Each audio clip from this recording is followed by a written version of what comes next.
په یو حدیث کې یو آسان عمل راغلی دی چې هغه په کولو کې آسان دی، خو اجر کې هغه هره ورځ 360 صدقو برابر ثواب لري.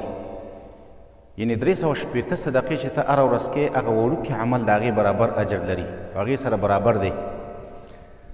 حدیث کې راځي رسول الله صلی الله علیه وسلم فرمایي، صحیح حدیث دی د مسلم شریف، رسول الله صلی الله علیه وسلم وایي یصبح علی کل سلامه من احدکم صدقه. هر انسان باندې هر سحر د هر یو اندام او د هر یو بند نه په ده باندې صدقه کول لازم دي.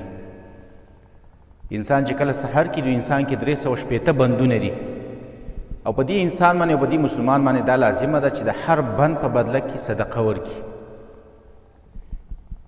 بیا رسول الله صلی الله علیه وسلم خبر اسانه کړي. رسول الله صلی الله علیه وسلم فرمایي کل تسبیحة صدقه، هر سبحان الله ویل صدقه دي، وكل تحميدة صدقة، الحمد لله ویل صدقه ده، وكل تحليلة صدقه، لا اله الا الله ویل صدقه ده، وكل تكبيرة صدقه، الله اکبر ویل صدقه دي، وامر بالمعروف صدقه، امر بالمعروف چاته د نیکۍ خبره کول دا صدقه ده، ونهي عن المنکر صدقه، څوک د ګناه نه منع کول د بدۍ نه منع کول دا صدقه ده. و بیا په آخر کې رسول الله صلی الله علیه وسلم فرمایي چې ویجزئ من ذلك رکعتان یرکعهما من الضحی، د دې ټولو صدقو نه یو عمل کافي کیږي چې هغه انسان 2 رکعته د څاښ لمونځ وکړي. دا داسې ده لکه دغه 360 صدقې چې کړي.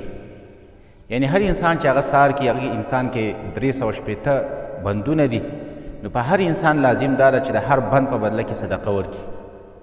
نو بیا که انسان مثلا د هر بند په بدله کې 1 روپۍ هم صدقه ورکوي، دا خو 360 روپۍ شولې، دا هم ګرانه ده. د هغې نه بیا نبي اسلام دا خبره نوره مسانه کړې ده چې سبحان الله ویل، الله اکبر ویل، لا اله الا الله ویل، امر بالمعروف کول، نهی عن المنکر کول، دا ټول د صدقې برابر دي. 360 ځل الله اکبر ووایه دا هم کافي کېږي، 360 ځل لا اله الا الله ووایه دا هم کافي کېږي.